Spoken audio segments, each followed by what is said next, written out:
The first light of dawn slid softly across the undisturbed countryside, spilling over gentle hills and drifting in thin silver sheets along the low line of vineyards that stretched beyond the distant road. In this quiet land, far from the clamor of Rome's urban heart, a surveyor, an agrimensor by profession, stirred slowly from sleep. His name was Sextus Varinus, and the day awaiting him promised no spectacle, no drama, only the measured calm of lines drawn across the earth and numbers carefully noted on wax. His profession sustained the landholdings of farmers, estates, and towns, defined boundaries, and quietly held order together like invisible threads stretched under the open sky. Yet for Sextus, the work unfolded not as duty alone, but as a gentle ritual shaped by the rhythm of the countryside. He rose from his straw-stuffed mattress, the faint crackle of the woven fibers sounding softly in the quiet room. The air was cool, touched by the night's lingering dampness, and smelled faintly of clay walls warmed by yesterday's sun. He lit a small oil lamp, watching the flame climb upward with a muted flicker that painted the shadows in soft amber strokes. He washed his face with water drawn the evening before, the chill of it touching his skin like a calm awakening. Drops slid slowly down his cheeks, gathering at his jaw before falling to the basin below, each landing with a barely audible ripple. Sextus, dressed in a simple tunic of muted brown, its fabric smelling faintly of sun and the faint mineral scent of dust. He moved with the unhurried deliberation that came from years of early rising, fastening his belt and slipping into sturdy sandals whose leather had softened from long walks across fields, hills, and boundary lines.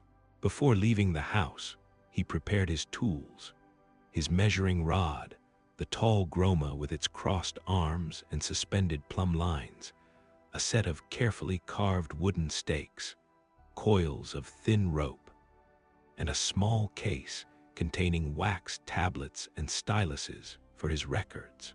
Each object claimed a familiar place in the satchel he had carried for years, their weight forming a balanced, comforting pull on his shoulder. As he stepped outside, the world lay in a state of gentle stillness. The village slept in the calm hush reserved for dawn. Thin wisps of mist curled near the ground, drifting over the fields where grains and young vines rested beneath the lightening sky. Somewhere in the distance, a rooster offered a hesitant crow, its sound softened by distance. A few early birds flitted from tree to tree, sending faint rustles through branches still heavy with dew. Sextus walked toward the edge of the village, where a small road opened into a broad expanse of farmland. His stride was slow, unrushed, allowing him to feel the firmness of the earth beneath his sandals. The scent of damp soil rose gently in the cool air. Here and there, he noticed soft prints left by small animals moving during the night. The countryside always held its own quiet stories in the marks upon the earth, and though he was trained to read boundaries more than tales, he appreciated the subtle traces of morning life. At the appointed meeting place, a simple stone marker at the crossroads, two landowners awaited him. They spoke in calm voices, greeting him with respectful nods. Both had requested his presence to re-establish boundary lines that had blurred over time, softened by seasons of rain, plowing, and shifting paths. Such disagreements were rarely heated. More often, they were quiet uncertainties rooted in memory rather than conflict. The men explained their concerns with thoughtful restraint, their tones measured, their gestures steady. Sextus listened patiently, his hands resting lightly on the case of tablets, absorbing every detail before beginning his task. He unfolded the legs of the groma and set it firmly into the ground, where the first boundary point had been agreed to exist. The tool's wooden arms formed a gentle cross, and its 4 plumb lines hung motionless for a moment before the faint morning breeze nudged them into a slow, swaying dance. Sextus steadied them, waiting for the air to settle. The field around him lay calm, storing the warmth of the earth beneath layers of mist. As the plumb lines stilled, he watched the threads align with his eyes' practiced softness. The world, for that brief moment, seemed to hold its breath. Step by step, he directed the placement of wooden stakes along the invisible line stretching outward. Each hammering of a stake was soft and rhythmical, muffled by the moist ground. He measured distances with a slow sweep of the rod, ensuring precision without rush.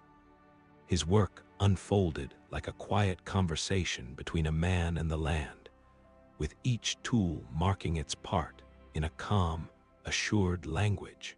The landowners stood nearby, speaking only when necessary, their silence respectful of the surveyor's concentration. When the initial line was completed, Sextus took a moment to rest his hand upon the groma, its wooden frame warm now from contact with the morning sun. He recorded his notes in gentle strokes upon the wax tablet, the stylus gliding lightly across the soft surface. The scrape was steady, subtle, a sound that carried more thought than force. A faint scent of beeswax drifted upward as he inscribed the figures, and the rising sun warmed the wax just enough to make the process smooth.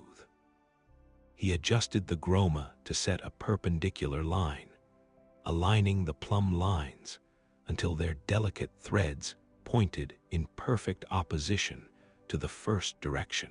With each minor shift, each careful repositioning, Sextus felt the familiar satisfaction of order settling into place. The world around him unfolded in quiet harmony, a distant shepherd calling softly to his flock, the gentle creak of a wagon wheel somewhere down the road, the faint rustle of grain stalks swayed by morning breezes. After the boundaries were fully plotted, the men thanked him with calm sincerity, offering a small basket of figs in gratitude, plump, soft fruit, carrying the sweetness of the land he had just measured. Sextus accepted with a nod. Such exchanges were customary, simple gestures that warmed the quiet hours of his profession. He placed the basket beside his tools before continuing down the path toward his next appointment. The sun rose higher as he walked alongside a narrow stream. The water glided gently over smooth pebbles, its soft murmuring blending with the whispering of reeds along its banks. Sextus paused briefly, allowing himself a moment to watch the sunlight shimmer on the water's surface. The constant flow reminded him of his work, steady, continuous, moving forward with patience rather than haste. He reached down to wet his hands, feeling the coolness slip between his fingers. Droplets clung to his skin before falling in soft patterns back into the stream. Beyond the water lay another property in need of review. Here, a small vineyard stretched across a gentle slope, each row of vines supported by wooden stakes that cast delicate, elongated shadows. The vineyard owner greeted him and walked with him quietly along the rows. They discussed the shifting of an old path that, over time, had blurred the borders between his land and his neighbors. Sextus listened, occasionally touching a vine leaf between his fingers, feeling its texture and the faint powder that clung to its surface. He set the groma at the crest of the slope, where the view expanded across the undulating fields. The plumb lines hung straight and true in the stillness, sheltered by the hillside. As Sextus plotted the new markers, he felt the afternoon warmth spread gently across his shoulders. He breathed in the mingling scents of vines, earth, and distant wildflowers. Every detail of the landscape, each contour of the land, each shadow cast by the shifting sun, quietly assisted his work, guiding him toward the correct orientation. When his measurements were finished, he sat under an olive tree to transfer his wax notes onto parchment. The tree's branches offered soft shade, their leaves shimmering in the light breeze with a faint, silvery rustle. Birds chattered gently overhead, their movements sending small showers of shadows across the ground. Sextus used his quill with slow precision, letting the ink flow evenly. Each stroke was deliberate, allowing the parchment to absorb the lines without blotting. As the ink dried, he bit into one of the figs given to him earlier. Its sweetness softened the quiet hours, filling his senses with the warmth of sun-ripened fruit. When he rose again, the sun had already begun tilting toward late afternoon. The countryside glowed with a warm, golden hue, softening every edge. He walked back toward the village, tools still balanced comfortably on his shoulder. The road felt warm beneath his sandals now, and the air buzzed faintly with insects stirred by the day's heat. A few villagers passed him, greeting him with small nods, recognizing the man who made sense of boundaries in a world always shifting with seasons, harvests, and footsteps. Upon returning to his modest home, he placed his tools carefully beside the wall, knowing he would clean them later as the evening cooled.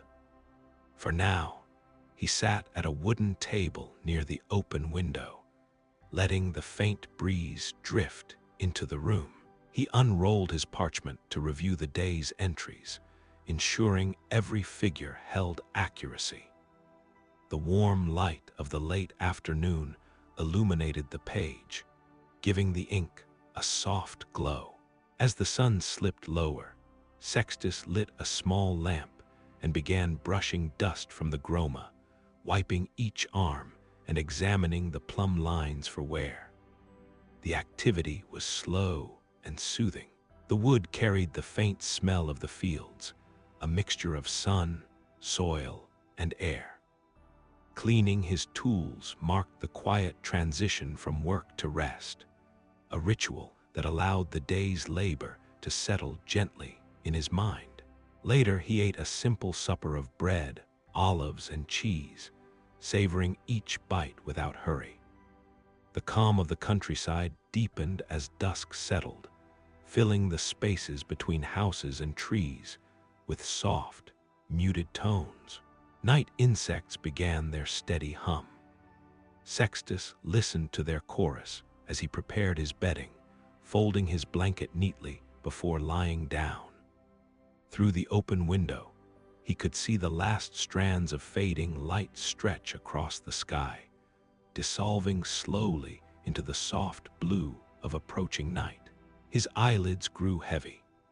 The serenity of the day, the gentle lines drawn across open land, the slow breaths taken under olive trees, the soft murmur of moving water lingered in his thoughts until they finally drifted away, carried by sleep as quiet as the earth he measured.